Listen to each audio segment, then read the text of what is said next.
ವೇದವಾಕ್ಯವನೆಲ್ಲ ಓದಲಿಂಗನ್ನಡದಿ ಓದಿಸುತ್ತ ಜನರ ಬೇದ ಮತಿ ಕೆಡಿಸಿರುವ ಸಾಧು ನಿಜ ಗುಣಿಗೆ ಮಣಿಯುವೆನೋ, ಸಾಧು ನಿಜ ಗುಣಿಗೆ ಮಣಿಯುವೆನೋ. ನಿಜವನ್ನರಿಯಿಸುವ ಶ್ರೀ ನಿಜ ಗುಣಿಯ ಗ್ರಂಥವನ್ನು ನಿಜವಾಗಿ ಕೇಳಿ ನಿಜದೋಳು ಒಳಗಿಸುವ ಸುಜನರಿಗೆ ನಿತ್ಯ ನಮಿಸುವೆನೋ, ಸುಜನರಿಗೆ ನಿತ್ಯ ನಮಿಸುವೆನೋ. ಬದ್ಧ ಜೀವರಿಗೆಲ್ಲ ಅದ್ವೈತ ಬೋಧ ಶುದ್ಧರನ್ನಾಗಿ ಕೈದ ಶ್ರೀ ಬೆಳೆಸಿದ ಸಿದ್ಧರೂಢರಿಗೆ ನತನಪ್ಪೆ, ಸಿದ್ಧರೂಢರಿಗೆ ನತನಪ್ಪೆ. ಬಾಳ ಬಲವೇ ವೇದಾಂತಕ್ಕೆ ಸರಿ ಬಾಳ ಕೇಳುವ ತನಕ ಬಾಳ ಮೂತಲಿಪ್ಪಲೆ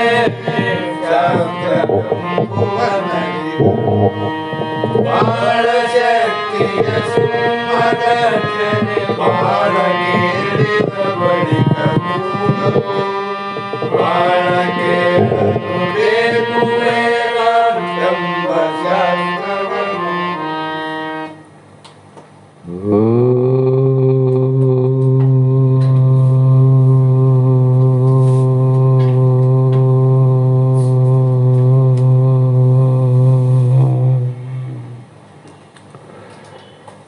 अनंत जन्म संप्राप्त कर्म बंध विदायिनी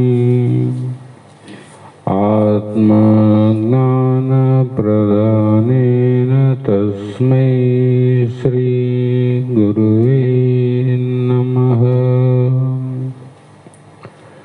सिद्ध सद्गुरुपादाब्जं जननी जनकस्तत तत्त्वोपदेशकर्तारं नत्वा भक्तिपुरस्सरम्. ಯಾವ ಪರಮ ನಿಜಗುಣ ಯೋಗಿ ಭವರೋಗಿಗಳಿಗಾಗಿ ಪರಾತ್ಪರ ಪರಬ್ರಹ್ಮವ ನರುಪಲು ಕರುಣರಸದಿ ಕೂಡಿ ತ್ವರದಿಂದ ರಚಿಸಿದ ಪರಮಾನುಭವ ಬೋಧ ಗ್ರಂಥವ ಎನ್ನುವ ನಿಜಗುಣರ ಪರಮ ಅನುಭವ ಬೋಧ ಎನ್ನುವ ಗ್ರಂಥವನ್ನು ಆಧಾರವಾಗಿಟ್ಟುಕೊಂಡು ಇದಕ್ಕಿಂತ ಪೂರ್ವದಲ್ಲಿ ಆ ಮಹಾಶಿವಯೋಗಿಗೆ ಅನಂತ ಶರಣಾರ್ಥಿಗಳನ್ನು ಸಮರ್ಪಿಸಿ ಶ್ರೋತ್ರಿಯ ಬ್ರಹ್ಮನಿಷ್ಠರು ಬ್ರಹ್ಮಜ್ಞಾನಿಗಳು ಪರಾವತಾರಿಗಳು ಜಗದಾದಿ ಜಗದ್ಗುರು ಸಿದ್ಧಾರೂಢ ಮಹಾಸ್ವಾಮಿಗಳನ್ನು ಸ್ಮರಿಸಿಕೊಂಡು ಶ್ರೋತ್ರಿಯ ಬ್ರಹ್ಮನಿಷ್ಠ ಬ್ರಹ್ಮಲೀನ ಶಿವಪುತ್ರ ಮಹಾಸ್ವಾಮಿಗಳ ಶ್ರೀಪಾದ ಪದ್ಮಗಳನ್ನು ಧ್ಯಾನಿಸಿಕೊಂಡು ಶ್ರೋತ್ರಿಯ ಬ್ರಹ್ಮನಿಷ್ಠ ಬ್ರಹ್ಮಲೀನ ಸದ್ಗುರು ಬಸವಾನಂದರ ಚರಣ ಕಮಲಗಳಿಗೂ ಅನಂತ ದೀರ್ಘ ದಂಡ ಪ್ರಣಾಮಗಳನ್ನು ಸಮರ್ಪಿಸಿ ಸದ್ಗುರು ಸಿದ್ಧಲಿಂಗಪ್ಪ ತಾತ ಇವರನ್ನ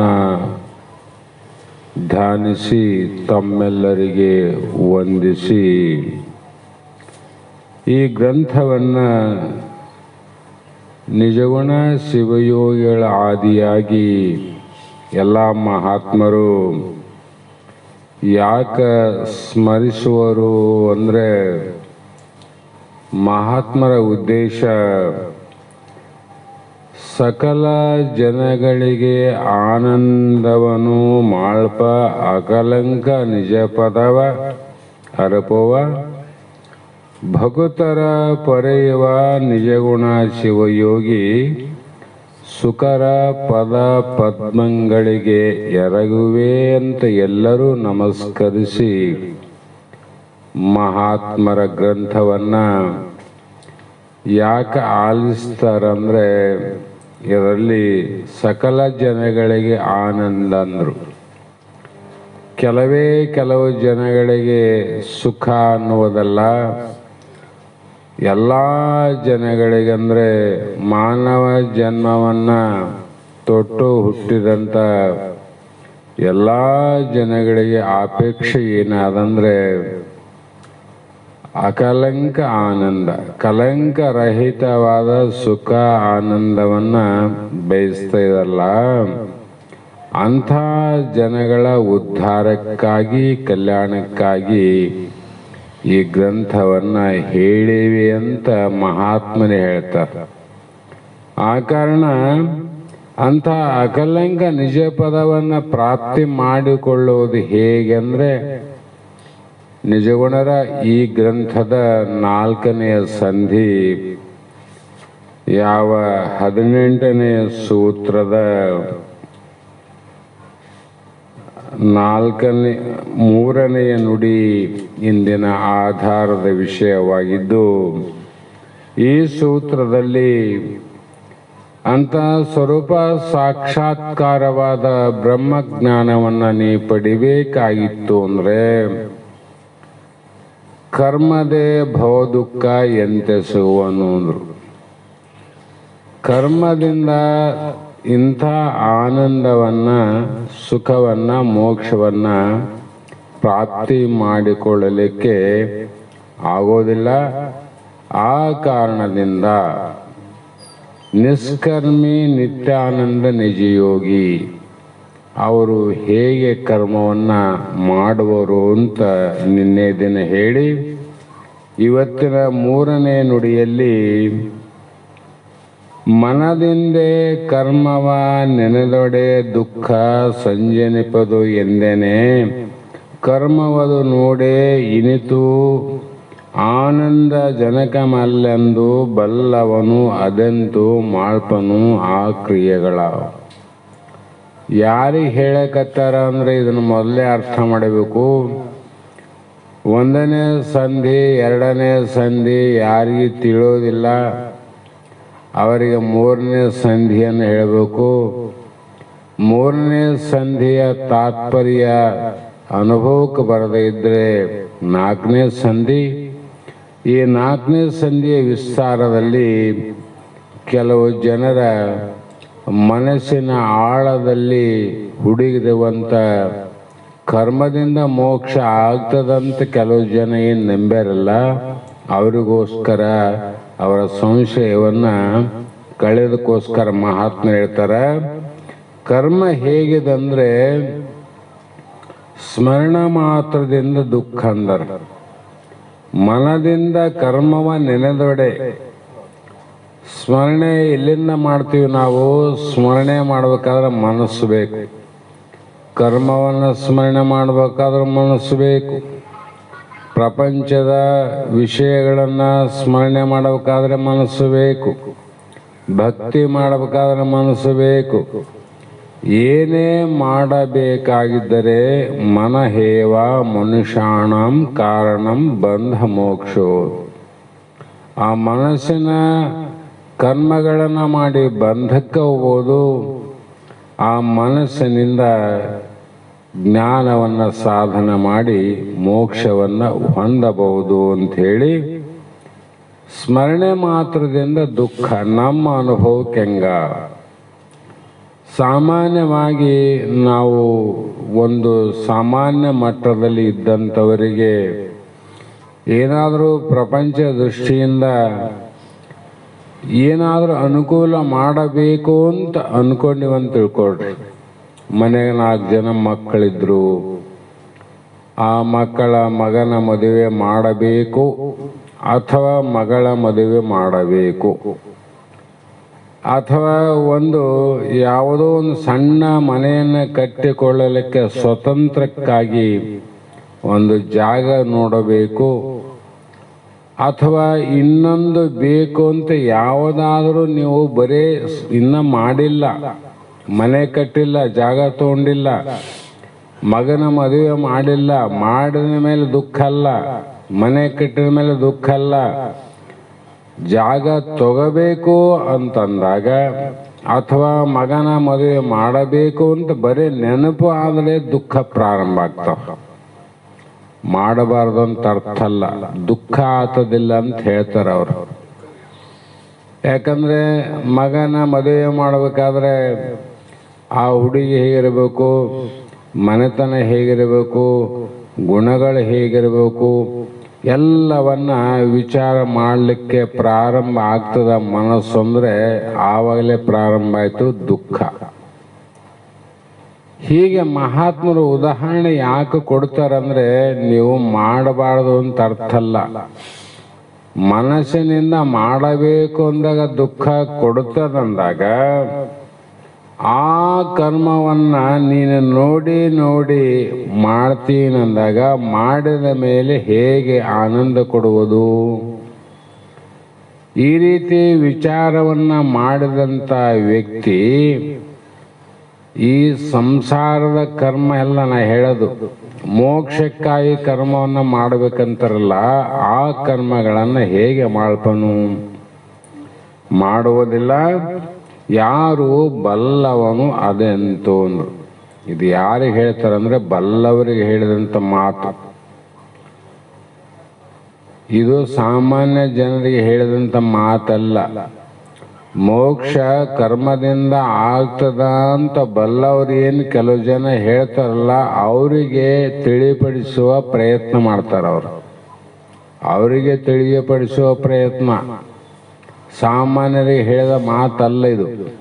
ಹಾಗಾಗಿ ತಿಳಿದು ಅದನ್ನ ಮಾಡ್ತಾ ಮಾಡ್ತಾ ಹೋಗ್ತಾನೇನು, ತ್ಯಾಗ ಮಾಡ್ಕೊಂತ ಹೋಗ್ತಾನೆ, ಬಿಟ್ಗ ಅಂತ ಹೋಗ್ತಾನೆ ವಿನ ಹಿಡಿತಾ ಹೋಗೋದಿಲ್ಲ ಅಂತ.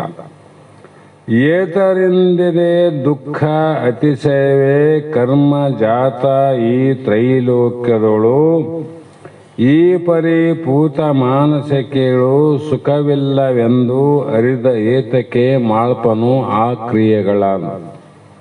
ಯಾರು? ಪರಿಪೂತ ಮಾನಸೆ, ಪರಿಪೂರ್ಣ ಅಂತಃಕರಣ ಶುದ್ಧವುಳ್ಳಂತ ಮೈತ್ರಿಯ ಕೇಳು.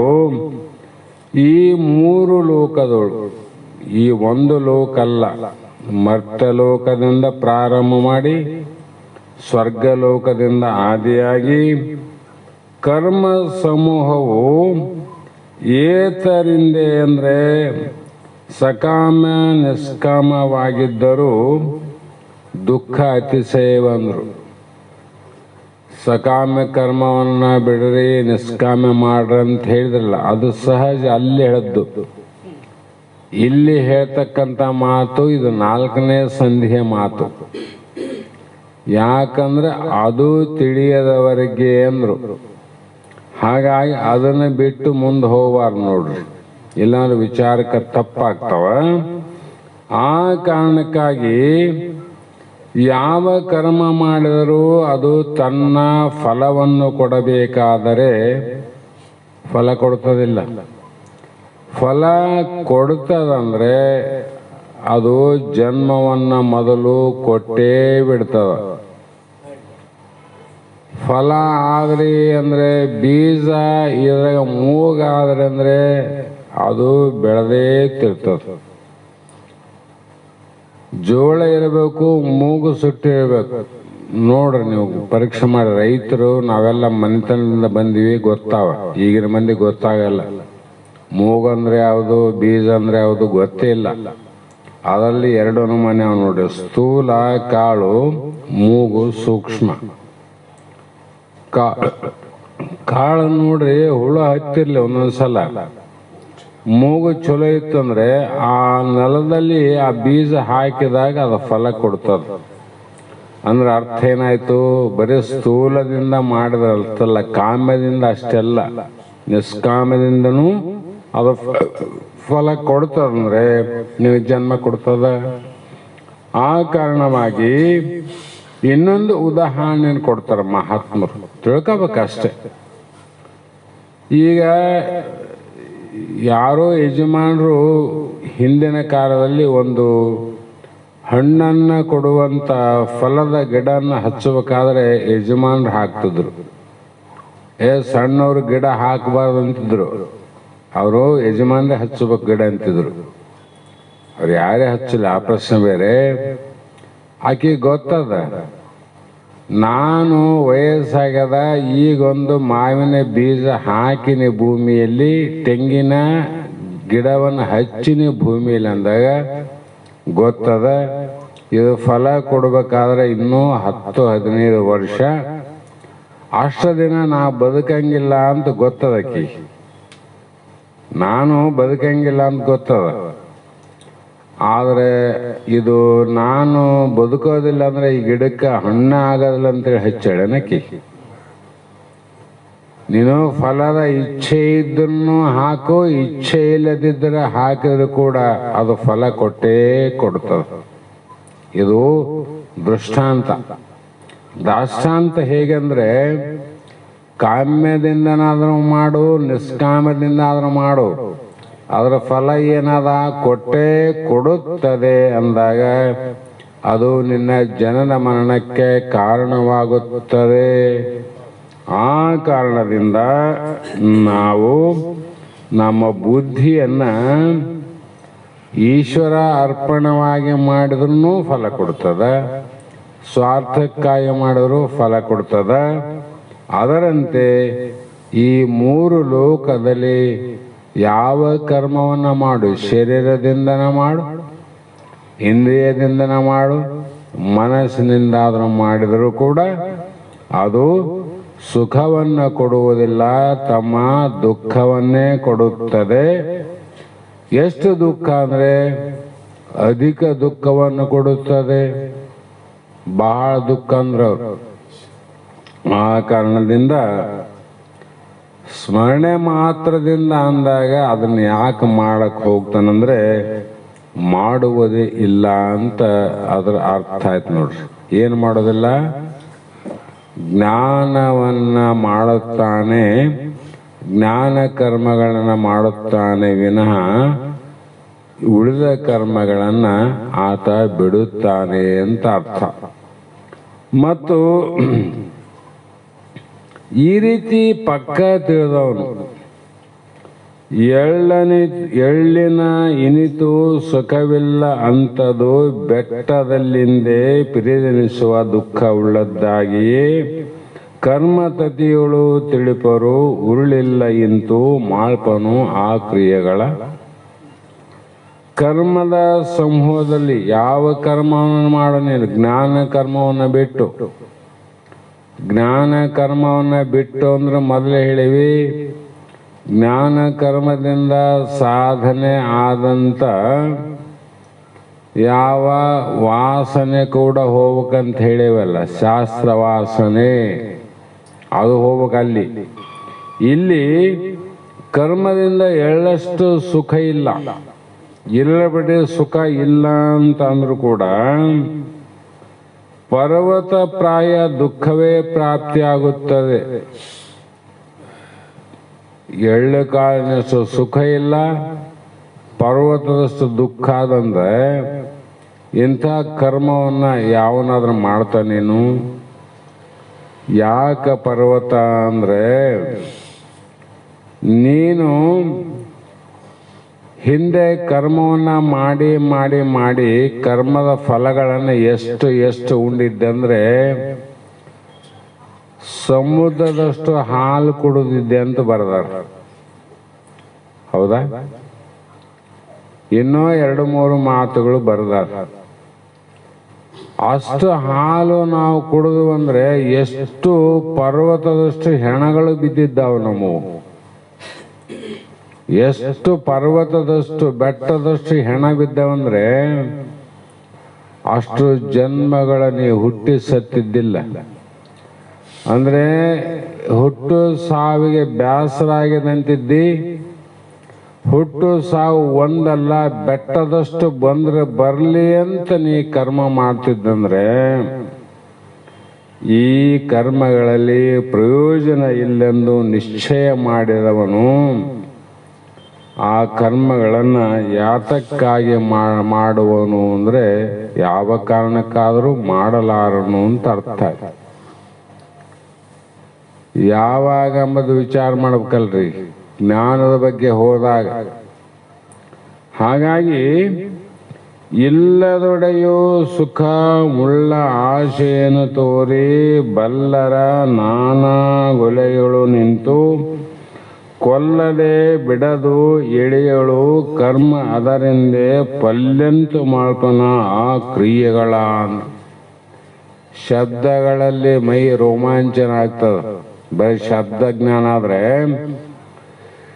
ಕರ್ಮ ಹೇಗಿದೆ ಅಂದ್ರೆ ಅದು ಇಲ್ಲ, ಏನಿಲ್ಲ, ಕರ್ಮ ಇಲ್ಲ ಅಂತಲ್ಲ, ನೀ ಮಾಡಿದ ಕರ್ಮದಲ್ಲಿ ಸುಖ ಇಲ್ಲ.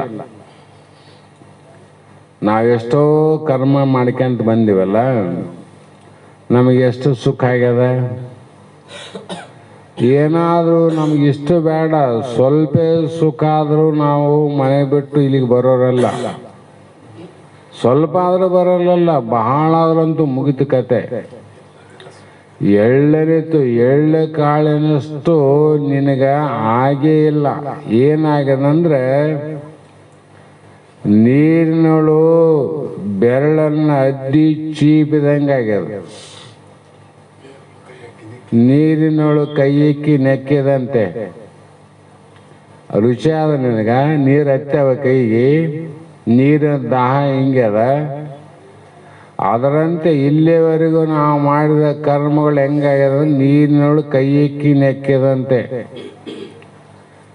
ಅಲ್ಲೆಲ್ಲೇ ಸುಖ ಆಗಿತ್ತಂದ್ರೆ ಇಲ್ಲಿಗೆ ಯಾರು ಬರ್ತಿದ್ದಿಲ್ಲ.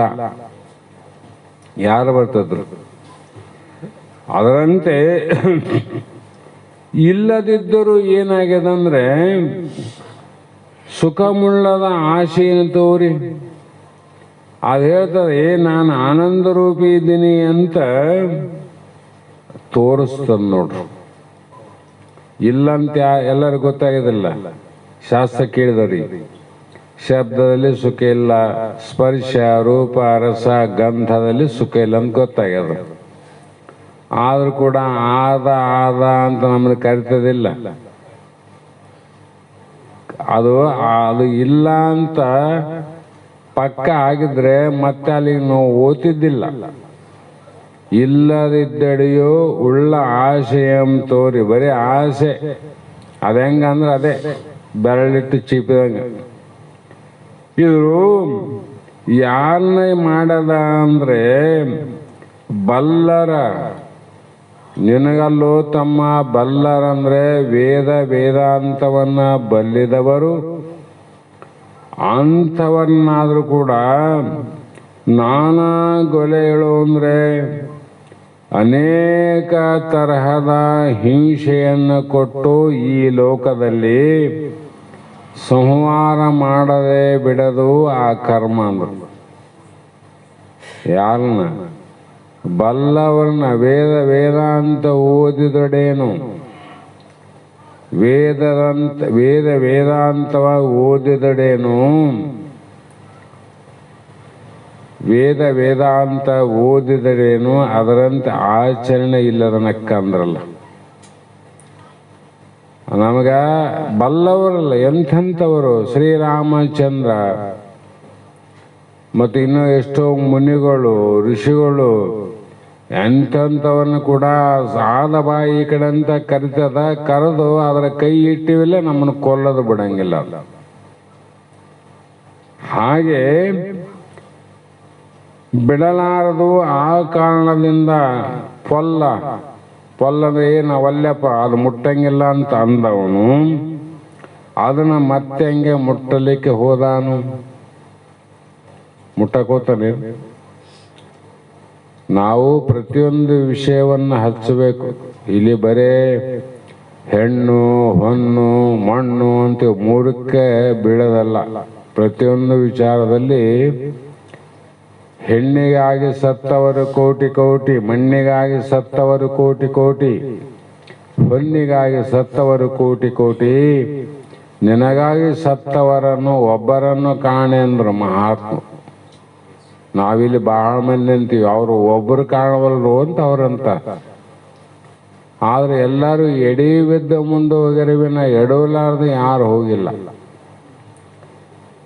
ಜಗತ್ತಿನಲ್ಲಿ ಯಾರು ಅಂದ್ರೆ ಬಲ್ಲವರು ಎಡಿವಾರಂತಂದ್ರೆ ಸಾಮಾನ್ಯರು ವಿಚಾರ ಮಾಡ್ರಿ. ನೀವು ಇಷ್ಟು ವರ್ಷ ವಯಸ್ಸಾಗ್ಯದ ನಮ್ಮ ವಯಸ್ಸಿನಲ್ಲಿ ಒಬ್ಬ 40, 30, 60, 50 ಇಷ್ಟು ದಿನ ದಾರಿ ತಿರುಗಾಡಿವಲ್ಲ.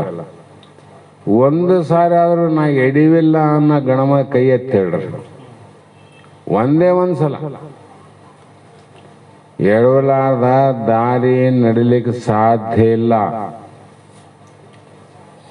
ತಪ್ಪು ಮಾಡಲಾರ್ದ ಮಾಡಿನಿ ಅನ್ನುವಂಥ ಯಾವ ಮಹಾತ್ಮರಿಲ್ಲ.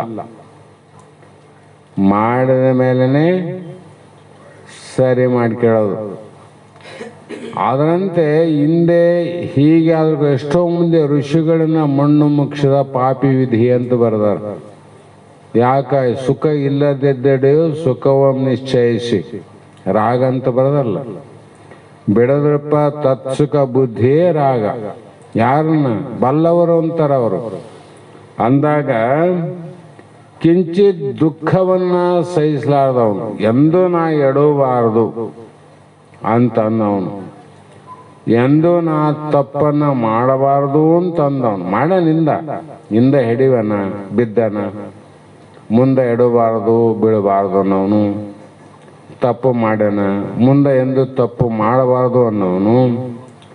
ಮತ್ತೆ ಮಾಡಕೋತಾನೇನು, ಮತ್ತೆ ಎಡವಿದ ಕಲಿ ಎಡವುತ್ತಾನೇನು. ಹಾಗೆ ಈ ರೀತಿ ದುಃಖವನ್ನ ಸಹಿಸಲಾರದವನು ಮತ್ತೆ ದುಃಖದ ಕಾರ್ಯ ಮಾಡ್ತಾನೇನು. ಹೇಗೆ ಮಾಡುವನು? ಅದಕ್ಕೆ ಹೇಳ್ತಾರ, ಇಂತು ಕರ್ಮವನೆಸಗಿದೊಡೆ ಬಾಧೆಯದು ಇಂಗಿತಮಾಗಿರೆ ಪಸರಿಪದಾಗಿ ಕಾಂತೆ ಒಂದು ಇನಿಸು ದುಃಖವನ್ನು ಸೈರಿಸದ ಅವ ಎಂತು ಮಾಡ್ಪನು ಪೇಳು ಕ್ರಿಯೆಗಳ. ಅವನು ಈ ಎಡಿವಿ ಕಾಲ ಇದಾಗ್ಯದ, ಮಾಡಿ ಮನಸ್ಸೇ ಕೆಟ್ಟೋಗ್ಯದ. ಮತ್ತೆ ಎಡುವ ಮನಸ್ಸು ಕೆಡಿಸುವ ಕಾರ್ಯ ಮಾಡ್ತಾನೆ. ಕಾರಣ ಕರ್ಮವನ್ನ ಮಾಡಿದರೆ ಆ ಕರ್ಮ ಸಂಬಂಧವಾದ ದುಃಖ ದಶ ದಿಕ್ಕಿನಲ್ಲಿ ಹೋಗ್ತದಂತವ್ರು. ಅಷ್ಟಮ ದಿಕ್ಕಲ್ಲ, ದಶ ದಿಕ್ಕು. ಕಾರಣ ಏನಂದ್ರೆ ಆ ಕರ್ಮ ಸಂಬಂಧ ಕ್ರಿಯೆಗಳನ್ನ ಮಾಡಿದ್ರೆ ನೀನು ಎಲ್ಲ ದಿಕ್ಕಿನಲ್ಲಿ ಹುಟ್ಟಿ ಬರೋನು. ನೀನು ಸ್ವರ್ಗ ಇಲ್ಲೇ ಅದೇನು. ಇವು ಅಷ್ಟ ದಿಕ್ಕ ಅವ. ಮ್ಯಾಲೆ ಕೆಳಗದ, ಮ್ಯಾಲೆ ಹೋಗಿದ್ದಿ ಮತ್ತೆ ಕೆಳಗೆ ಬಂದಿದ್ದಿ ಅಂದ್ರೆ ನೀ ಹುಟ್ಟಲಾರ್ದ ಜಾಗ ಯಾವ್ದಾದ, ನಿನ್ನ ಸುಳ್ಳಾರ್ದ ಜಾಗ ಯಾವ್ದಾದ ಅಂತ ಹಿಂಗೆ ವಿಚಾರ ಮಾಡ್ಬೇಕು. ಅಷ್ಟು ಜನ್ಮಗಳನ್ನು ನಾ ಪಡಿತೀನಿ ಅಂತ ಗೊತ್ತಿದ್ರೆ ಅದು ಹೇಗೆ ಪಸರಿಸಬಹುದು ಅಂದ್ರೆ ನೀರಿನಲ್ಲಿ ಬಿದ್ದ ತೈಲದಂತೆ. ನೀರಿನಲ್ಲಿ ಕಲ್ಲು ಹಾಕ್ರಿ ಅಲ್ಲೇ ಇರ್ತದ, ಅದು ಮುಂದೆ ಹೋಗೋದಿಲ್ಲ.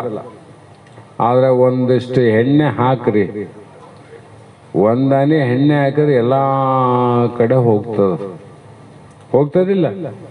ಅದೇ ರೀತಿ ಸ್ವಲ್ಪ ದುಃಖವನ್ನ ಸಹಿಸದೆ ಹೋದವನು, ಸ್ವಲ್ಪ ಕರ್ಮವನ್ನ ಮಾಡಿ ಬಹಳ ಇಲ್ಲ ಅಂದ್ರೆ ಅನಂತ ಕಡೆ ಹೋಗ್ತದ ನೋಡೋದು ಕರ್ಮ. ಇಲ್ಲಿ ದುಃಖ ಕೊಡ್ತದ, ಅಲ್ಲಿ ದುಃಖ ಕೊಡ್ತದ. ನೀ ಕಾಶಿಗೆ ಹೋದ್ರೆ ದುಃಖ ಕೊಡ್ತದ, ರಾಮೇಶ್ವರಕ್ಕೆ ಹೋದ್ರೆ ದುಃಖ ಕೊಡ್ತದ, ಜ್ಯೋತಿರ್ಲಿಂಗಕ್ಕೆ ಹೋದ್ರೆ ದುಃಖ ಕೊಡ್ತದ. ಮತ್ತೆ ಯಾವ ದಿಕ್ಕಿಗೆ ಹೋಗಿಲ್ಲ, ಎಲ್ಲಾ ದಿಕ್ಕಿಗೆ ಹೋಗಿ ಬಂದಿದ್ದೆ, ಎಲ್ಲಾ ದಿಕ್ಕಿನಲ್ಲಿ ದುಃಖ ಆಗ್ಯದ. ಮತ್ತೆ ಇಲ್ಲಿ ಬಿಟ್ಟು ಇಲ್ಲಿ ಆಗೋದಿಲ್ಲ ಅಂತ ನೀನು ಪುಣ್ಯವನ್ನ ಮಾಡಿ ಸ್ವರ್ಗಲೋಕಾದ ಯಜ್ಞಯಾಗಾದಿಗಳನ್ನ ಮಾಡಿ ಅಲ್ಲಿ ಓದಿ, ಅಲ್ಲಿ ಆದರೂ ದುಃಖ ಅನುಭವಿಸಲಿಲ್ಲ. ಅಲ್ಲಿ ದುಃಖ ಅನುಭವಿಸಿ ಮತ್ತೆ ಇಲ್ಲಿ ಬಂದಿಲ್ಲ ಅಂದ್ರೆ ಏನು 10 ದಿಕ್ಕು ಮುಗಿದಲ್ಲ, ದಶ ದಿಕ್ಕು. ಹಾಗಾಗಿ ನಾವು ಕರ್ಮ ಸಂಬಂಧಗಳು ಯಾಕೆ ಹಿಂಗಾಗ್ತಾವಂದ್ರೆ ಒಂದೇ ಜಾಗ, ಒಂದೇ ಓಣಿ, ಒಂದೇ ಊರಿನವರು ಹಿಂದೆ ಹುಟ್ಟಿ ಬಂದಿಲ್ಲ ನಾವು. ಅರ್ಥ ಮಾಡ್ರಿ. ಒಂದೇ ಮನೆತನದಲ್ಲಿ, ಒಂದೇ ಊರಲ್ಲಿ, ಒಂದೇ ಓಣಿಯಲ್ಲಿ ಕರ್ಮಗಳಿಲ್ಲ ನಮಗ. ನಾವು ಆ ಕಡೆ ಇಲ್ಲಿ ಹೋಗಿವಿ, ಅಲ್ಲಿ ಏನೋ ಕರ್ಮ ಮಾಡೀವಿ, ಈ ಕಡೆ ಹೋಗಿವಿ, ಅಲ್ಲಿ ಏನೋ ಕರ್ಮ ಮಾಡೀವಿ, ಈ ಲೋಕಕ್ಕೆ ಬಂದೀವಿ, ಇಲ್ಲಿ ಕರ್ಮ ಮಾಡೀವಿ, ಆ ಲೋಕಕ್ಕೆ ಹೋಗಿವಿ, ಅಲ್ಲಿ ಕರ್ಮ ಸಂಬಂಧ ಅವ. ಹಾಗಾಗಿ ಎಕಡ್ಲಿಂದ ಎಕಡಪ್ಪ ಇದು ಸಂಬಂಧ ಅಂತೀವಿ. ಎತ್ತಣ ಮಾಮರ ಎತ್ತಣಕ್ಕೆ ಹೋಗಿಲಿ, ಎತ್ತಣದಿಂದ ಎತ್ತ ಸಂಬಂಧವಯ್ಯ, ಇಲ್ಲಿ ಆದ್ ನೋಡಯ್ಯ ಅದಕ್ಕೆ ಉತ್ತರ. ಎಲ್ಲೆಲ್ಲಿ ಹೋಗಿ ಯಾವ್ಯಾವ ಕರ್ಮ ಆಗ್ಯಾವನ ಆ ಕರ್ಮ ಸಂಬಂಧಗಳನ್ನು ಅನುಭವಿಸ್ಬೇಕಲ್ಲ ಈಗ. ಹಾಗಾಗಿ ಅದು ಅಲ್ಲಿ ಮಾಡಿದ್ದು ಇಲ್ಲಿ, ಇಲ್ಲಿ ಮಾಡಿದ್ದು ಅಲ್ಲಿ, ಆ ಕಡೆ ಮಾಡಿದ್ದು ಈ ಕಡೆ, ಎಲ್ಲ ಕಡೆ ಪಸರಿಸುವುದಂದ್ರೆ ಹಬ್ಬುವುದಂತ. ಹೀಗಾಗಿ ಅದರಿಂದ ಕರ್ಮ ಅಧಿಕ ದುಃಖಕ್ಕೆ ಕಾರಣ ಅಲ್ಲ. ಎಲ್ಲಿ ಮಾಡ್ತೆ ಕರ್ಮ ನೀನು ದುಃಖನೇ. ನಾನು ಅಲ್ಲಿ ನಮ್ಮೂರಾಗ ಮಾಡೀನ್ರಿ, ನಾನು ಇಲ್ಲೇನು ಸಂಬಂಧ ಅಂದ್ರೆ ಎಲ್ಲಿ ಹೋದನು ಸಂಬಂಧ. ಪಸರಿಸುವುದಂದ್ರೆ ಬಿಡಂಗಿಲ್ಲ ಎಲ್ಲಿಗೆ ಹೋದನು. ಆ ಕಾರಣದಿಂದ ದುಃಖ, ಕರ್ಮ ದುಃಖ ಅಧಿಕವಾಗಿರ್ಬೋದು. ಆ ಕರ್ಮ ದುಃಖ ಏನದ ಮುಂದಿನ ಜನ್ಮಕ್ಕೆ ದುಃಖಕ್ಕೆ ಬೀಜ ಆಯ್ತು ನೋಡು. ದುಃಖಕ್ಕೆ ಯಾವುದು ಬೀಜ?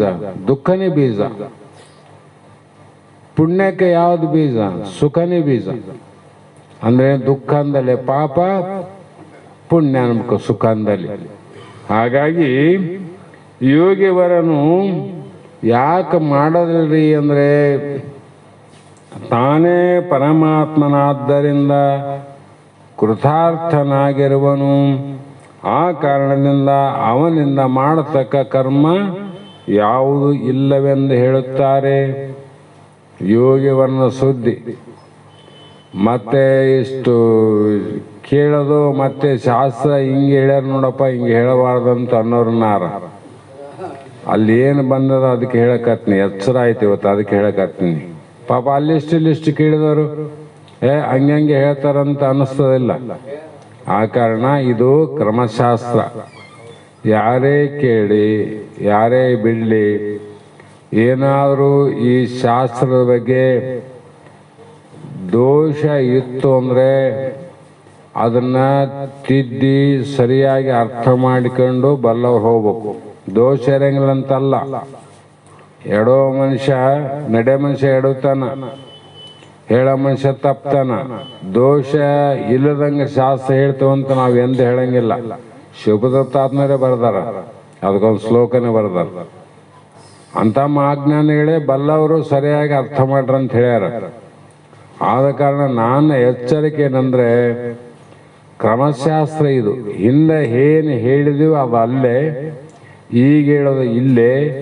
ಇಲ್ಲಿದು ತಗೊಂಡೋಗಿ ಅಲ್ಲಿ ವಿಚಾರ ಮಾಡಂಗಿಲ್ಲ, ಅಲ್ಲಿದು ತಗೊಂಡು ಇಲ್ಲಿ ವಿಚಾರ ಮಾಡಂಗಿಲ್ಲ. ಇಲ್ಲಿದು ಇಲ್ಲೇ, ಅಲ್ಲಿದು ಅಲ್ಲೇ. ಯಾಕ? ಕ್ರಮಶಾಸ್ತ್ರ. ಹಾಗಾಗಿ ಯಾಕೆ ಮಾಡಬಾರ್ದ್ರೆ ಅವನು ಮಾಡಿದ ಏನು ತಪ್ಪು ಗೊತ್ತಾಯ್ತಲ್ಲ. ಸ್ಮರಣೆ ಮಾತ್ರದಿಂದ ದುಃಖ, ದುಃಖ ಬೇಕಾಗಿದೆ ಜ್ಞಾನಿಗೆ. ಜ್ಞಾನಿಗೆ ದುಃಖ ಬೇಕಿಲ್ಲ ಅಂದವನು ದುಃಖದ ಕಾರ್ಯ ಮಾಡಂಗಿಲ್ಲ. ಹಾಗಾಗಿ ಪರಮನೇ ನಿರವಯವನು, ಪರಿಪೂರ್ಣನು, ನಿರುಪಾಧಿಕನು, ನಿರುಪಮನು ಆಗಿ ಪರೀಕ್ಷಿಸಲು ಉಪಾಯ ಒಂದು ಇನಿಸಿಲ್ಲವೇನೆ.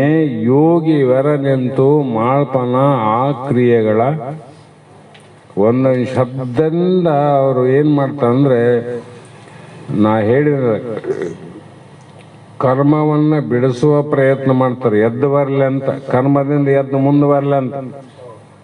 ಅವ್ರ ಉದ್ದೇಶ ಕಳಕಳಿ ಏನಾದ, ಅಕಲಂಕ ನಿಜ ಪದ ಕೊಡ್ಬೇಕಂತ. ಕಳಂಕರಹಿತವಾದ ನಿನ್ನ ಸ್ವರೂಪ ಸಾಕ್ಷಾತ್ಕಾರವನ್ನು ಮಾಡಬೇಕಂತ ಭವರೋಗಿಗಳಾಗಿ ನಿಜಗೊಂಡು ಹೇಳಿವಂತ ಹೇಳ್ಯಾರ. ನೀನು ಯೋಗಿವರ ಅಂದ್ರೆ ಪರಮನೆ ಅಂದ್ರೆ ನೀನು ಪರಮಾತ್ಮನೇ, ಪರಬ್ರಹ್ಮನೇ.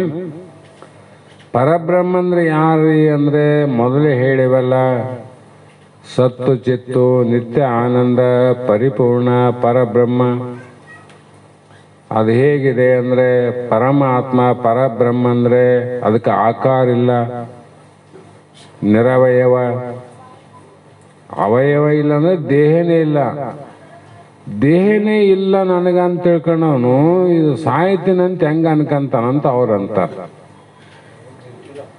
ಸತ್ತ ಮೇಲೆ ಹುಟ್ಟುವುದು ನಿಯಮ ಅದ, ಹೌದಿಲ್ರಿ? ಸತ್ತ ಮೇಲೆ ಇಂದ ನಾವು ಸತ್ಯವಂತ ಹುಟ್ಟಿವಿ.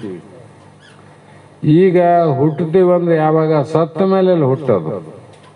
ಅದು ಯೋಗಿ ತಿಳ್ಕೊಂಡನ ಪರಬ್ರಹ್ಮನೇ ನಾನು ಮತ್ತು ನಿರವಯವನು, ನನಗೆ ದೇಹನೇ ಇಲ್ಲ ಅಂತವನು. ದೇಹ ಇಲ್ಲ ಅಂದ್ರೆ ಅವನಿಗೆ ಯಾವ ಇಂದ್ರಿಯಾದಿಗಳಿಲ್ಲಲ್ಲ, 25 ತತ್ವಗಳೇ ಇಲ್ಲ ಅವನಿಗೆ. ಹಾಗಾಗಿ ಪರಿಪೂರ್ಣನು. ಪರಿಪೂರ್ಣ ಅಂದ್ರೇನು? ವ್ಯಾಪಕವಾಗಿ ಎಲ್ಲ ಕಡೆ ಇರುವವನು. ಇದ್ದು ನಿರುಪಾಧಿಕನು ಅಂದ್ರೇನು? ಉಪಾಧಿ ಇಲ್ಲ ಅಂತ, ಉಪಾಧಿನೇ ಇಲ್ಲ ಅಂತ. ಹಾಗಾಗಿ ನಿರುಪಮನ. ಹಾಗೆ ನಿರುಪಮ ಅಂದ್ರೆ ನಿನಗೆ ಯಾವ ರೀತಿ ಉಪಮಾನ ಕೊಟ್ಟು ಹೇಳಲಿಕ್ಕೆ ಇಲ್ಲವನಾಗಿ. ನಿರುಪಮ ಅಂದಲೇ ಮುಗಿತ್ ನೋಡ್ರಿ. ಉಪಮಾನ ಪ್ರಮಾಣ ಇಲ್ಲ, ಅಪ್ರಮಾಣ. ನಮ್ಮ ಕೂಡಲ ಸಂಗಮ ದೇವ ಅಂತ ಹೇಳ್ಯಾರ. ಪ್ರಮಾಣ ಯಾವುದು ಕೊಡಕ್ ಬರ್ತದಂದ್ರೆ ಭೌತಿಕ ವಸ್ತುವಿಗೆ ಪ್ರಮಾಣ ಕೊಡಕ್ ಬರ್ತದ. ಭೌತಿಕವಾದ ಕಾಶಿ, ರಾಮೇಶ್ವರ, ತಿರುಪತಿ, ಶ್ರೀಶೈಲ, ಉಜ್ಜಯಿನಿ, ಓಂಕಾರೇಶ್ವರ ಅಂತ ಅಲ್ಲಿ ಉಪಮಾನ ಕೊಟ್ಟು ಹೇಳಕ್ ಬರ್ತದ. ಅಲ್ಲಿ ಇದ್ದಂಗ ನೋಡಿ, ಇಲ್ಲಿದ್ದಂಗ ಅಲ್ಲಿ ಅದಂತ ಹೇಳಕ್ ಬರ್ತಾವ. ಅವಕ್ಕೆಲ್ಲ ಉಪಮಾನ ಅವ. ಆದ್ರೆ ನಿನಗ ಉಪಮಾನ ಇಲ್ಲ.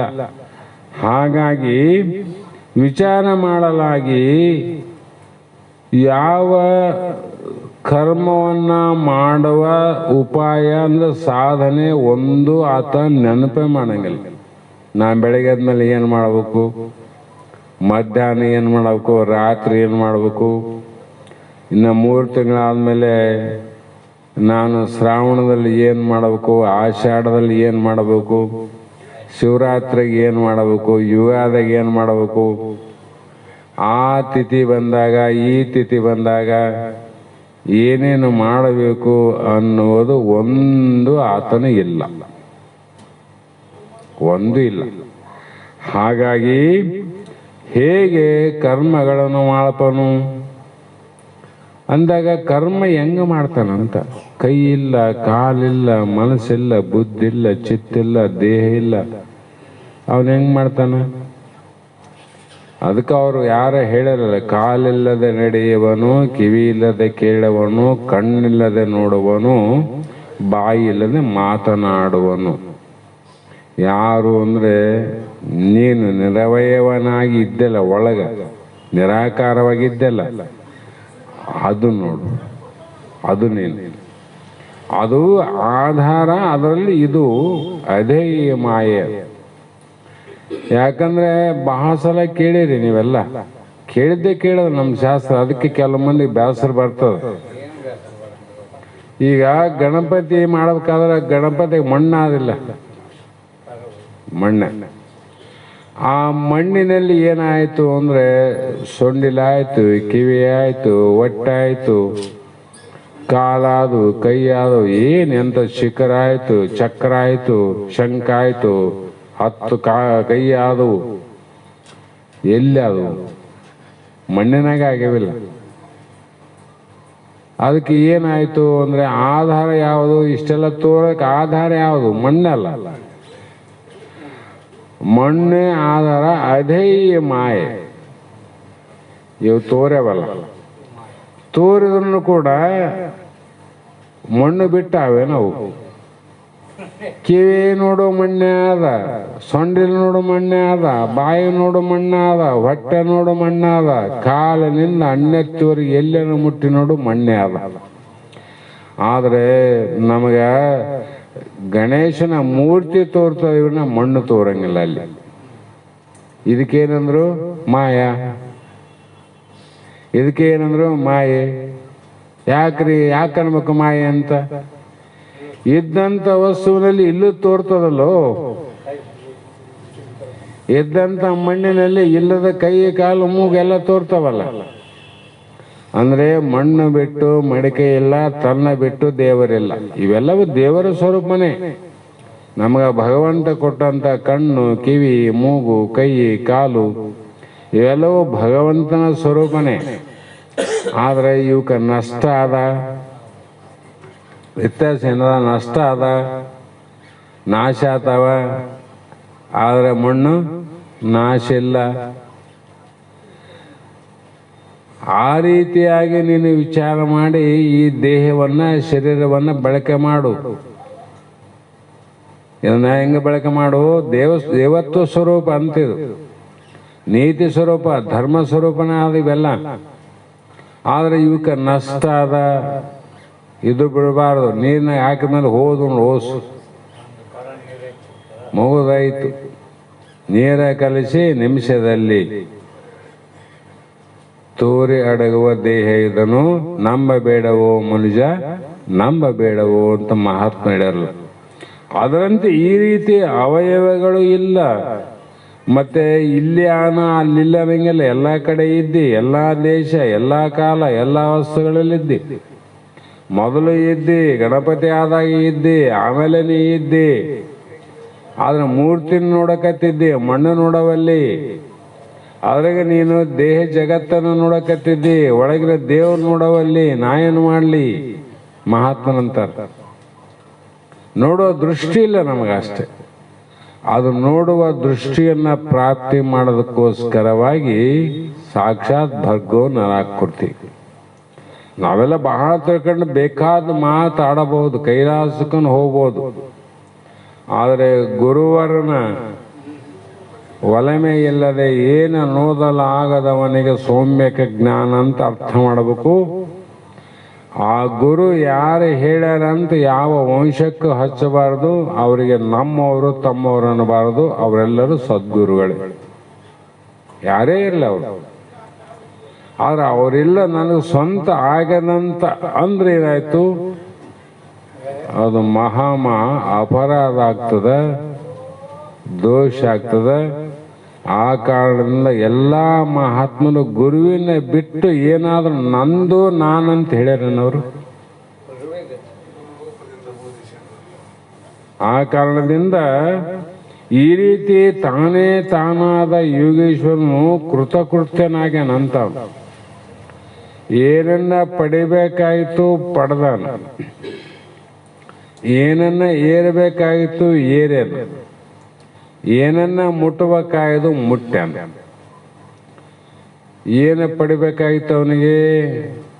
ಪರಮಾನಂದ ಪಡಿಬೇಕಾಯ್ತು, ಆನಂದ ಪಡೆದಾನ. ಏನು ಮುಟ್ಟಬೇಕಾಗಿತ್ತು ಅಂದ್ರೆ ತನ್ನ ಸ್ವರೂಪ ಸಾಕ್ಷಾತ್ಕಾರಕ್ಕೆ ಹೋಗಿ ನಿಲ್ಲಬೇಕಾಗಿತ್ತು. ಅದು ಮಾಡ್ಯಾನ. ಮತ್ತೆ ಇನ್ನೇನು ಮಾಡಂದವನು? ಹಾಗಾಗಿ ಏನಾಗ್ತದ ಅಂದ್ರೆ ಅದಕ್ಕೊಂದು ಪ್ರಮಾಣ ಕೊಡ್ತಾರ. ಭಗವದ್ಗೀತೆ ಇರಬೇಕು. ಜ್ಞಾನಿ ಹೇಗಿರ್ತಾನ, ಇವನಿಗೇನು ಕರ್ತವ್ಯ ಆದೇನಂದ್ರೆ ಇಲ್ಲ. ಜ್ಞಾನ ಅಮೃತೇನ ತೃಪ್ತಶ್ಯ ಕೃತ ಕೃತಶ್ಯ ಯೋಗಿನಃ ನೈವಾಸ್ತಿ ಕಿಂಚಿತ್ ಕರ್ಮ ವ್ಯಮಸ್ತಿ ಚೆನ್ನೆ ಸಹ ತತ್ವವಿತ ಅಂತ ಬರ್ದಾರ.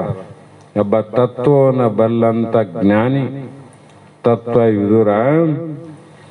ಜ್ಞಾನ ಅಮೃತೇನ ತೃಪ್ತಶ್ಯ. ಯಾವ ಅಮೃತಾತ? ಈ ಲೋಕದ ಸ್ತ್ರೀ ಅಧರ ಅಮೃತ ಅಲ್ಲ, ಚಂದ್ರನ ಬೆಳದಿಂಗಳ ಅಮೃತ ಅಲ್ಲ, ಸ್ವರ್ಗ ಲೋಕದ ಅಮೃತ ಅಲ್ಲ. ಆತ ಪಡೆದದ್ದು ಜ್ಞಾನಾಮೃತೇನ. ಜ್ಞಾನದ ಅಮೃತನೇ ಬೇರೆ, ಈ ಅಮೃತ ಬೇರೆ. ಯಾಕಂದ್ರೆ ಇವೆಲ್ಲ ಕ್ಷೀಣ ಆಗ್ತಾವ. ಅಮೃತ ಸ್ತ್ರೀ ಅಧರಾಮೃತ ಅದು ಕ್ಷೀಣ ಆಗ್ತದ. ವೃದ್ಧಶ್ಯ ಅದೇನು ಬರ್ದಾರ, ಒಬ್ಬ ವೃದ್ಧನಿಗೆ ಸ್ತ್ರೀ ವಿಷ ಅಂತ. ಅಜೀರ್ಣಸ್ಯ ಅಮೃತ ವಿಷಯ ಅಂತ ಬರೆದಾರ. ಅವನ್ ನೋಡಕ್ ಶರೀರ ಬಹಳ ಚಲೋ ಅದ, ಒಳಗೆ ಕರಳೆಲ್ಲ ಕೆಟ್ಟ ಹೋಗ್ಯವ ಅಂದ್ರೆ ಅಮೃತ ಸಮಾನವಾದ ಪದಾರ್ಥ ಮುಂದಿಟ್ಟು ಯಪ್ಪ ತಿನ್ನು ತಿನ್ನು ಅಂದಂಗೆಲ್ಲ ಜಾಡಿಸಿ ಬಡಿಲೇ ನಿನಗಂತ ನಾವು. ಅಲ್ಲ ನಾನೇನ್ ತಪ್ಪೊಡಿರೋ ಯಪ್ಪ, ನಿನಗೆಷ್ಟು ಚಲೋದು ಅಡಿಗೆ ಮಾಡ್ಬೇಕಂತ ಮಾಡ್ಕೊಂಬಂದಿನಿ ಅಂತ ಈ ಅಮ್ಮ ಅಂತಾಳೆ. ಮೊದಲು ತೆಗಿತಿದ್ದಿಲ್ಲ ಅಂತ ಅವನಂತಾನೆ. ಯಾಕಂದ್ ನೋಡಿದ್ರೆ ಅಷ್ಟು ಅವನಿಗೆ ದುಃಖ ಆಗ್ತದೆ, ಯಾಕ ಜೀರ್ಣ ಮಾಡೋ ಶಕ್ತಿ ಇಲ್ಲ. ಯೌವನ ಕಾಲದಲ್ಲಿ ಸ್ತ್ರೀಗೆ ಪುರುಷಿಚ್ಛ, ಪುರುಷೇ ಸ್ತ್ರೀ ಇಚ್ಛ, ಅದು ಎರಡು ಜೋಡಿ ಮೊದಲಿಂದ ಬಂದ.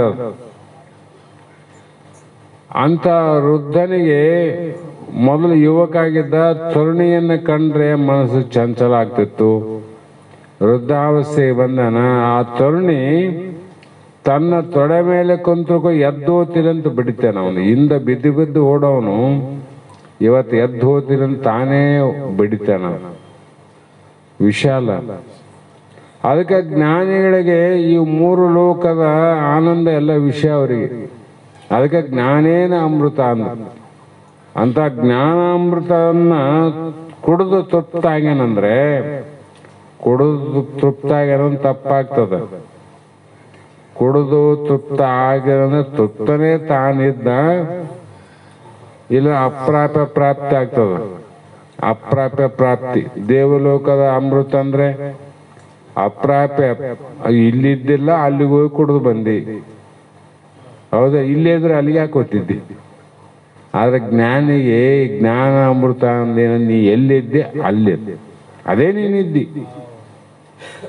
ಅಂತ ಆನಂದದ ಒಂದು ತೃಪ್ತನಾದಂಥವನಿಗೆ ಅವನ ಯೋಗಿ. ಆತ ಯಾವನ ಕಿಂಚಿತ್ ಕರ್ತವ್ಯ ಏನಾದ್ರೂ ಮಾಡಬೇಕು ಅನ್ನೋದು ಆದೇನಂದ್ರೆ ಆತನಿಗೆ ಇರುವುದಿಲ್ಲ. ಆ ಕಾರಣ ಆತ ಮಾಡಲಾರನು ನೋಡ್ರಿ, ಮಾಡೋದಿಲ್ಲ. ಹಾಗಾಗಿ ಅಂತ ನಿರಂಕಾರ ಸ್ವರೂಪನಾದ ಯೋಗಿ ಯಾವ ಕರ್ಮ ಮಾಡೋದಿಲ್ಲ ಅಂತ ಹೇಳಿದ್ರಲ್ರಿ. ಅಂದ್ರೆ ತಾನು ಉಳ್ಳೊಡೆ ಉಂಟು ಕರ್ಮ ನಿಖರ ಅರಿದಂದು ತಾನೆಂಬುದು ಇಲ್ಲ ಅಂತದರಿಂದ ಆನಂದ ನಿಧಿಯಾದ ನಿಷ್ಠ ನೆನೆಸುವಾತ ನೇನೆಂದು ಮಾಡ್ಪನು ಆ ಕ್ರಿಯೆಗಳ. ತಾನು ಉಳ್ಳೊಡೆ ಉಂಟು, ನಾನು ಅಂಬನು ಇದ್ದೀನಂದ್ರೆ ನೀನು ಅಂತ ಹೇಳ್ತಾನೆ ಹಬ್ಬ. ನಾನಿದ್ದೆ ಅಂದ್ರೆ ನೀನ್ ಯಾರಂತ ಕೇಳ್ತೀವಿಲ್ಲ. ನೀನೇ ಇಲ್ಲಂದ್ರೆ ಯಾರನ್ನ ಬಂದ್ರೆ ನೀ ಯಾರಂತ ಕೇಳ್ತಾನೆ. ದ್ವೈತದಲ್ಲಿ ನಾನು ನೀನೆಂಬುದಾದ. ಇಬ್ಬರಿದ್ದು ಅಂದ್ರೆ ನಿಂದ ಯಾವ ಯಜಮಾನ, ನಿಂದ ಯಾವ ಯಜಮಾನ, ನಿಂದೇನು ಸಂಸಾರ, ನಂದೇನು ಸಂಸಾರ ಅಂತ ರೈಲ್ವೆ ಸ್ಟೇಷನ್ ಬಸ್ ಸ್ಟ್ಯಾಂಡ್ ಮಾತಾಡ್ತೀವಿ. ಒಬ್ರೇ ಕುಂತಾಗ ಯಾರಿಲ್ಲ ಅಂತ ಅಲ್ಲಿ. ಅದರಂತೆ ಅವನಿಗೆ ಯಾವ ಕರ್ಮ ಉಂಟು ಅಂದ್ರೆ ಇರುವುದು ಅರಿದಂದು ತನ್ನ ನಿಜವಾದ ಸ್ವರೂಪ ತಿಳ್ಕೊಂಡು ನಾನೇ ಎಲ್ಲ ಅಂತ ತಿಳ್ಕೊಂಡಾಗ ತಾನು ಎಂಬುದು ಇಲ್ಲ. ಆ ಕಾರಣದಿಂದ ಆನಂದ ನಿಧಿಯಾದ ಆ ಜ್ಞಾನಿ ನಿಜನಿಷ್ಠ ನೆನಪಾತನು. ನಿಜನಿಷ್ಠ. ಯಾಕಂದ್ರೆ ಎಲ್ಲಿವರೆಗೂ ನಾನು ನೀನೆಂಬ ಭೇದ ಅಂತ ಭಾಳ ಸಲ ಹೇಳ್ಕತ್ತೀನಿ ನಾನು. ಎಲ್ಲಿವರೆಗೂ ದೇಹ, ಇಂದ್ರಿಯ, ಮನ, ಬುದ್ಧಿ, ಚಿತ್ತ, ಅಹಂಕಾರದಲ್ಲಿ ನಾನೆಂಬ ಬುದ್ಧಿ ಆದ ಅಲ್ಲಿವರೆಗೂ ಕರ್ಮಗಳನ್ನು ಮಾಡಕ್ ಬರ್ತದ. ಭೇದ ಬುದ್ಧಿಯಲ್ಲಿ ಕರ್ಮ ನಡೀತದ, ಅಭೇದದಲ್ಲಿ ಕರ್ಮ ಹೆಂಗದ? ಯಾವಾಗ ತನ್ನ ನಿಜ ಸ್ವರೂಪವನ್ನ ತಾನು ಅರಿತನೋ ಆಗ ನಾನು ಎಂಬುದು ಇಲ್ಲ, ನೀನೆಂಬುದು ಇಲ್ಲ. ಆ ಅಹಂಕಾರ ಏನಾಯ್ತ್ರಿ ಅಂದ್ರೆ ಅದು ಕೂಡ ಅಹಂಕಾರ ಆನಂದ ಸ್ವರೂಪನೇ ಆಗ್ಯದ. ಹೇಗೆ ಆಗ್ತದಂದ್ರೆ ಕಿಚ್ಚು ನೋಡು ಕೋಲ ಬೆಚ್ಚಟ್ಟಂತ ಸರ್ವಜ್ಞ. ಒಂದು ಕಿಚ್ಚು ಬೆಂಕಿ ಹತ್ತದ, ಅದ್ರಾಗ ಒಂದು ಇಂಥ ಕೋಲ ಅದ, ಆ ಕೋಲನ್ನು ಕೂಡ ಆ ಬೆಂಕಿಗೆಟ್ರೆ ಅದೇನಾಗ್ತದ, ತನ್ನ ಸ್ವರೂಪ ಆಗೋದಿಲ್ಲ.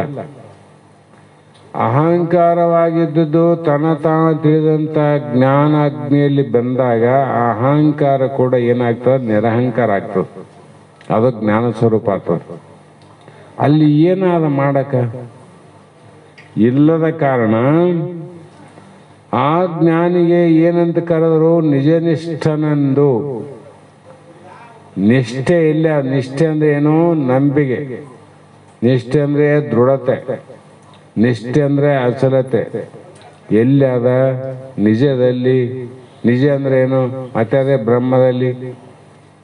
ಹಾಗೆ ಅನ್ಯ ಅನಾತ್ಮಕಾರ ವೃತ್ತಿಯಿಂದ ಇರದೆ ಅವರಲ್ಲಿ ಅನಾತ್ಮಕಾರ ವೃತ್ತಿ ಇರಂಗಿಲ್ಲ ನೋಡ್ರಿ. ಭಾಳ ಅನಾತ್ಮಕಾರ ಅಂದ್ರೆ ಯಾರನ್ನ ಅವರಲ್ಲಿ ಭೇದ, ಇವರಲ್ಲಿ ಭೇದ, ಅವ್ರು ನನ್ನವರು ಇವ್ರು ನನ್ನವರೆಲ್ಲ, ಅವ್ರು ಶ್ರೇಷ್ಠ ಇವ್ರು ಕನಿಷ್ಠ, ಅವು ಬಹಳ ಹೋಗೋದ್ರ ಭೇದ ಹೋಗ್ತಾವ. ಅವ್ರಿಗೆ ಜ್ಞಾನ ಸ್ವರೂಪ ಆದಾಗ ಏನಿರ್ತಾವ, ಅಜ್ಞಾನ ಅವಸ್ಥೆಯಲ್ಲಿ ಇರ್ತಾವ.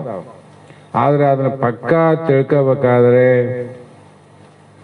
ಜ್ಞಾನಿಯ ಸಂಘದಲ್ಲಿ ಯಾರು ಬಹಳ ಕಾಲ ಮಾಡಾರ ಅವ್ರಿಗೆ ಗೊತ್ತಾಗ್ತದೆ. ಇವರೆಲ್ಲ ಅಹಂಕಾರದ ಅದು ನಿರಹಂಕಾರ ವೃತ್ತಿ, ಅದು ಅಭಿಮಾನ ವೃತ್ತಿ, ಅದು ನಿರಭಿಮಾನ ವೃತ್ತಿ, ಅದು ದ್ವೇಷ ವೃತ್ತಿ, ಅದು ಪ್ರೇಮ ವೃತ್ತಿ, ಅದು ಭಕ್ತಿ ವೃತ್ತಿ, ಅದು ಇವೆಲ್ಲ ಗೊತ್ತಾಗ್ಬೇಕಾದ್ರೆ ಯಾವಾಗ? ತಾತ ಹೇಳ್ತದಲ್ಲ, ಹಿಂಗ ಬೀಗರ ಮನೆಗೆ ಹೋಗಿ ಹಿಂಗೆ 3 ದಿನ ಇದ್ದು ಬಂದಂಗಂದ್ರೆ ಜ್ಞಾನ ಆಗ್ತದ ತಮ್ಮ ಅಂತಿದ್ದು. ಹೋಗೋದು ಬೀಗರ ಮನೆಗೆ ಹೋಗೋದು 3 ದಿನ ಇರ್ಬೋದು, 6 ದಿನ 8 ದಿನ ಇರ್ಬೋದು. ಹಂಗ ಇಲ್ಲಿ ಗುರುಸ್ಥಾನಕ್ಕೆ ಹಿಂಗ್ ಹೋಗಿ ಹಿಂಗ್ ಬಂದು ಹಿಂಗ್ ಹೋಗಿ ಹಿಂಗ್ ಬಂದು ಸಾಯ್ತನ ತಿರುಗಾಡೋ ನಿನ್ನ ಚೂರು ಜ್ಞಾನ ಆಗಿರ್ಲಿ ಅಂತಿದ್ದ. ನೀವು ಕೇಳಿರಲ್ಲ ಅವ್ರ ಮಾತು. ಹಂಗ ಯಾರು ಇದ್ದಾರ ಅವ್ರಿಗೆ ಮಾತ್ರ ಗ್ಯಾರಂಟಿ, ಅದು ತಪ್ಪಂಗಿಲ್ಲ, ಅವರಿಗೆ ಗೊತ್ತಾಗದು. ಹಾಗಾಗಿ ಆತ ಬ್ರಹ್ಮಾನಂದ ತೃಪ್ತಿಯಾದ ಯೋಗಿಯು ಅದೃಷ್ಟ ಫಲದಾಯಕ ಕರ್ಮಗಳನ್ನು ಮಾಡ್ಲಿಕ್ಕೆ ಹೋಗೋದಿಲ್ಲ ನೋಡು. ಅದಕ್ಕೆ ಅದ್ರ ಬೆನ್ನು ಬಿಡಂಗಿಲ್ಲ. ಹಾಗಾಗಿ ಅದರಿಂದ ಯಾವುದು ಆತನಿಗೆ ಅದೃಷ್ಟ ಇಲ್ಲ, ಅದರಷ್ಟಲ್ಲ, ಏನು ಫಲದ ಅಪೇಕ್ಷೆ ಇಲ್ಲ ಅಂದಾಗ ಯಾವ ಕರ್ಮವು ಯೋಗಿವರನಿಗೆ ಇಲ್ಲ ಎಂಬುದನ್ನ ಇಲ್ಲಿಯವರೆಗೆ ಹೇಳಿದಂಗೆ ಆತಲ್ಲ. 4ನೇ ಸಂಧಿಯಿಂದ ಇಲ್ಲಿವರೆಗೆ ಹೇಳ್ತಾ ಬಂದ್ರೆ ಇನ್ನು ಮುಂದೆ ಹೇಳ್ತಾರ 19ನೇ ಸೂತ್ರ. ಇಲ್ಲಿಗೇನಾಯ್ತು ಅಂದ್ರೆ ಯೋಗೀಶ್ವರಂಗೆ ಕರ್ಮ ಉಪರತಿ ನಿರೂಪಣೆ ಸೂತ್ರ 18ಕ್ಕೆ ಪದ 156ಕ್ಕೆ ಮಂಗಲಾಯಿತು. ಇವತ್ತಿನ ಶಾಸ್ತ್ರದ ವಾಕ್ ಪುಷ್ಪಗಳನ್ನು ಸದ್ಗುರು ಶ್ರೀಪಾದಕ್ಕೆ ಸಮರ್ಪಿಸಿ ಮಂಗಲವನ್ನು ಹೇಳಿ ಮತ್ತೆ ನಾಳೆ ದಿನ 19ನೇ ಸೂತ್ರವನ್ನು ಪ್ರಾರಂಭ ಮಾಡೋಣಂತಕ್ಕಂಥ ಮಾತನ್ನು ಹೇಳಿ ಮಂಗಲವನ್ನು ಹೇಳೋದು. ಗುರುದೇವ ಬಸವಾನಂದ ಯೋಗಿಗೆ ಬೆಳಗುವೆ ಆರತಿಯ, ಬೆಳಗುವೆ ಆರತಿಯ. ಗುರುದೇವ ಬಸವಾನಂದ ಯೋಗಿಗೆ ಬೆಳಗುವೆ ನಾರುತಿಯ, ಗುರುವರ ಬೆಳಗುವೆ ಆರತಿಯ. ಪರಿಪಕ್ವ ಹೃದಯರಿಗೆ ನಿಜ ಗುಣ ಬೋಧೆಯ ಮರ್ಮವ ತಿಳಿಸಿರುವೆ, ಗುರುವರ ಮರ್ಮವ ತಿಳಿಸಿರುವೆ. ಕಾರಣಾದಿ ಗುಣಕ್ಕೆಲ್ಲ ತಾನೇ ಸಾಕ್ಷಿ ಎಂಬ ಭಾವವನರು ಇದಗೆ, ಗುರುವರ ಭಾವವನರು ಇದಗೆ. ಗುರುದೇವ ಬಸವಾನಂದ ಯೋಗಿಗೆ ಬೆಳಗುವೆ ಆರತಿಯ, ಗುರುವರ ಬೆಳಗುವೆ ಆರತಿಯ. ಲೌಕಿಕ ಪರಮರ್ಥವೆರಡನು ಮಾನದೆ ಕೂಡಿ ನಡೆಸಿರುವೆ, ಗುರುವರ ಕೂಡಿ ನಡೆಸಿರುವೆ. ಮಾರಾಮರ್ದನ